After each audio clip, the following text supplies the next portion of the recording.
जी दोस्तों, ये चारों नर हैं, पेश खिदमत हैं। नीचे न्यूजीलैंड ब्लैक है जो खेले खा रहा है, 10,000 रुपये का है। 3 किलो से अभी इसका वज़न फ़िलहाल कम है, ठीक है। और बाकी एक फ्लेमिश है, ये फ्लेमिश 25,000 रुपये का है। ये 4 किलो को टच करने वाला है। 2 मेल न्यूजीलैंड वाइट के हैं। न्यूजीलैंड वाइट के दोनों 12,500 रुपये का है। तो न्यूजीलैंड वाइट के और न्यूजीलैंड ब्लैक ये तकरीबन 3 किलो से नीचे हैं। और ये जो फ्लेमिश है जो अभी ऊपर चढ़ रहा है, ये 4 किलो को अनकरीब टच करने वाला है, 350 क्रॉस कर चुका है। जिस भाई को लेना हो व्हाट्सएप पे मुझे रब्ता करें, यहाँ पे कमेंट ना करें।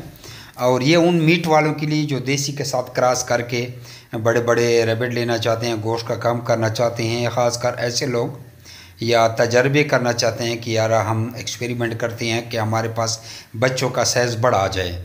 तो यही एक हल है। वैसे देसी की फार्मिंग करना तो नुकसान ही है।